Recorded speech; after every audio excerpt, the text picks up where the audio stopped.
The CDC recommendation for hand sanitizing is to wash with soap and water for at least 20 seconds and, if necessary, use an alcohol-based solution containing at least 60% alcohol.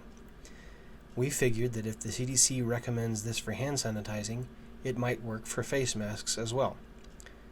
Washing a mask with soap and water does not seem to be a good solution due to the probable effects on mask integrity.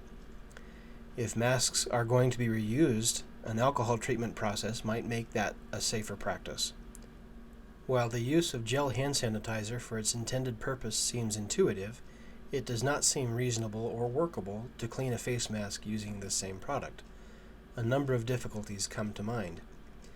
Even though it could be effective on the surface of the mask, it is not likely to fully permeate the matrix of the mask, treating it in its entirety.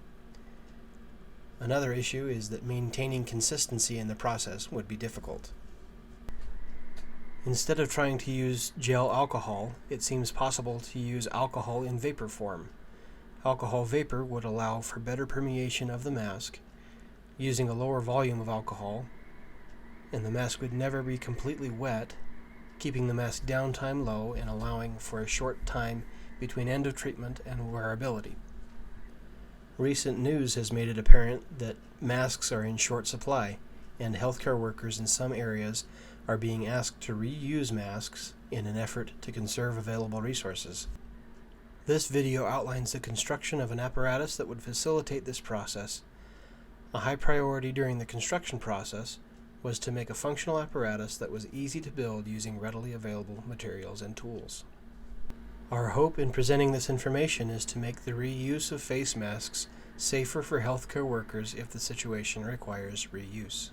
We recognize that the mask used in this video is not intended for medical use and is being used in this video for demonstration purposes only. The materials needed to make this apparatus are a medium-sized Tupperware container or leftover dish with a lid. We used a Rubbermaid 7-cup container, an empty pill bottle, a styrofoam cup, a hot melt glue gun, and a drill motor with various bits. The first step in making the apparatus is to cut a hole about the size of the pill bottle in the lid of the Tupperware container. We used a hole saw to do this. Next, we cut a small hole about the size of a dime in the bottom of the container. Since alcohol vapor is heavier than air, it will naturally displace any air in the container if the air is allowed to vent. Cutting a small hole in the bottom of the container creates a place for the air to vent out during the fogging process. We discovered that using a standard drill bit is likely to cause the container to crack or fracture. Using a unibit or step drill bit, we were able to drill a hole without cracking the container. Using hot melt glue, attach the pill bottle to the outside of the Tupperware lid aligned with the hole. Seal it up as well as you can. And that's all there is to it. To use the apparatus, put 3 to 5 milliliters of isopropyl alcohol in the pill bottle. Place the mask on the lid and snap the container onto the lid over the mask. The next step is to warm up the alcohol. To do this, we filled a styrene cup about half full of hot water from an electric kettle and placed the device on top of the styrene cup.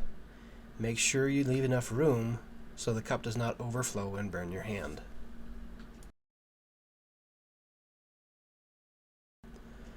Droplets of condensed alcohol should be visible on the inside surfaces of the container within 1 to 3 minutes. These droplets will increase in size and eventually run down the side of the container. The fogging process can be continued as long as desired. Vaporization of alcohol will continue until all alcohol is gone or the water has cooled. Once the mask has been fogged, it can then be removed and set aside for the alcohol vapors to dissipate before the use of the mask. Typically, this takes between 1 and 5 minutes.